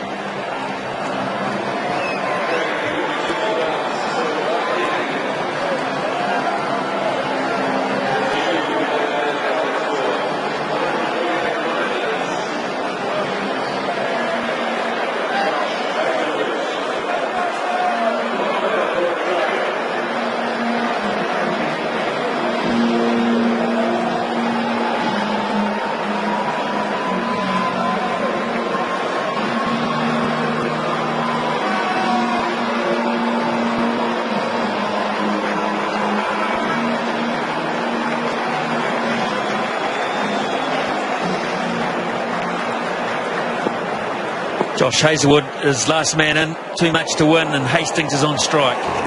Catch that! And this could be it. Who's getting under this? Who wants this? Martin Guptill wants it. He had an emphatic say earlier in the day, and he has the last say tonight. Yeah, it's probably fitting Martin Guptill the way he played earlier on in the day, and Mitchell sat there as Alan Border's called for. Spin to finish off the game, and it's only taken 2 balls. 2 lovely balls from Satner, and they've taken the carrot and tried to heave it away. Good catch from Martin Guptill down at long on, running in, watching it all the way. Yeah, that's a lot harder than it looks, that when you're running at that sort of pace, trying to get under the ball, your eyes are bouncing, and in the end Martin Guptill takes a very good catch. Satner, 2 balls, 2 maidens, 2 for none. What a bowler. So the end of an emphatic win for the Kiwis. That was just a great performance right from the get-go. The batting early, McCullum and Guptill just really took it to the Australian bowlers and built a great platform, and 300 was always going to be the target score at that point. And then the bowlers did a great job up front, and an emphatic victory. It has been, and it's a special night, special day, special night for number 42, Brendan McCullum. He won't like it being his farewell tour, but the fact of the matter is it is. And he has performed some wonderful deeds here on Eden Park. So thanks, Brendan, for daring us to believe in the World Cup. He has been a cricketing legend, particularly in the last 3 to 4 years. His leadership has been inspirational, and he can lead his team to shake hands with the Australians, knowing that Eden Park has been at least a fond farewell. Terrific.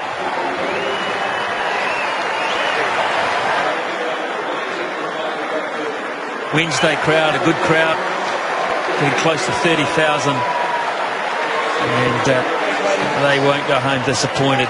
Might have been shortchanged in terms of the length of the game, but the majority are pretty happy with the way it turned out. The win, 159 runs. New Zealand go 1-0 up in this 3-match series.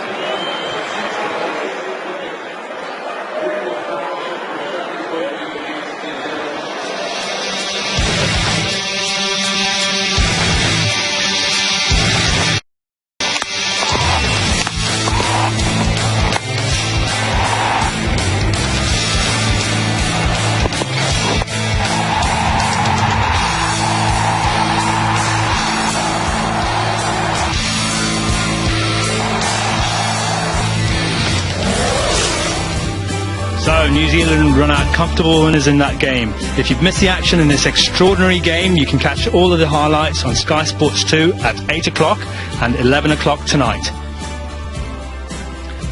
The second match in this series comes to you from Wellington. Coverage starts in the early hours of Saturday morning at 12:55 on Sky Sports 1.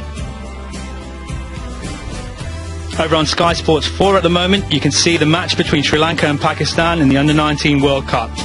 Sri Lanka are 30 for 2 in pursuit of Pakistan's 213.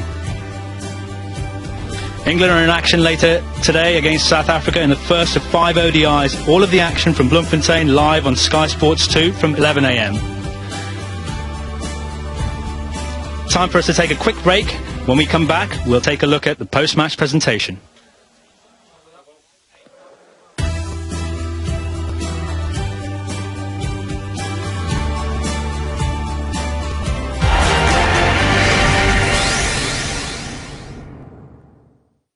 Now there's even more to play for with Betfair's new Acca Edge. Like betting on accumulators, fed up with one leg letting you down? Now you can give yourself the edge on trebles and above. Just tap the Acca Edge button, tap to place your bet. Then, if one leg lets you down... I'm alright, I Acca Edged it. Boom! Betfair will instantly give you your whole stake back in cash. Betfair Acca Edge. On the pool tomorrow. Smuggle. Look and learn. Tap, tap, boom. The gym membership section.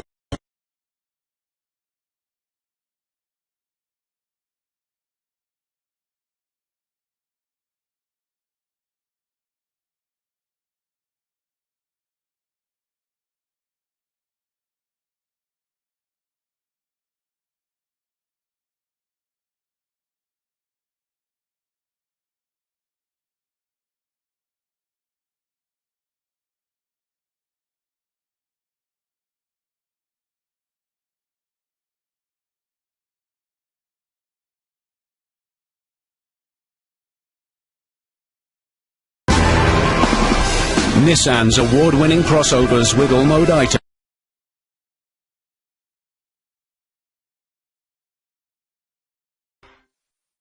Itchy, flaky scalp. TJ. Game. If you've missed the action in this extraordinary game, you can catch all of the highlights on Sky Sports 2 at 8 o'clock and 11 o'clock tonight. The second match in this series comes to you from Wellington. Coverage starts in the early hours of Saturday morning at 12:55 on Sky Sports 1. Over on Sky Sports 4 at the moment, you can see the match between Sri Lanka and Pakistan in the Under-19 World Cup. Sri Lanka are 30 for 2 in pursuit of Pakistan's 213. England are in action later today against South Africa in the first of 5 ODIs. All of the action from Bloemfontein live on Sky Sports 2 from 11 a.m. Time for us to take a quick break. When we come back, we'll take a look at the post-match presentation.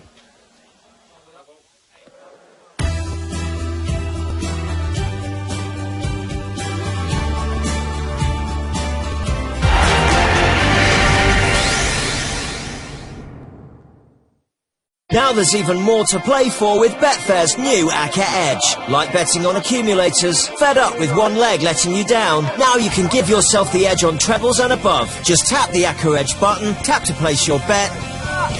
Then, if one leg lets you down... Alright, I Acca Edged it. Boom! Betfair will instantly give you your whole stake back in cash. Betfair Acca Edge. On the pool tomorrow. Smuggle. Look and learn. Tap, tap, boom. The gym membership section.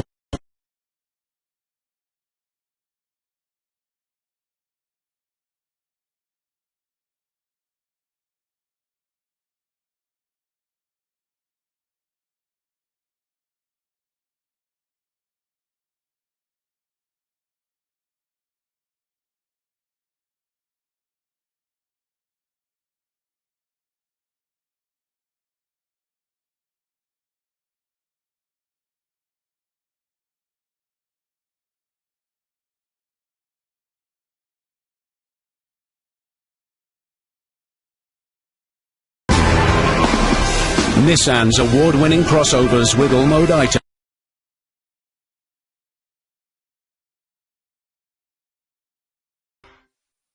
Itchy, flaky scalp. TJ. Itchy, flaky scalp. TJ.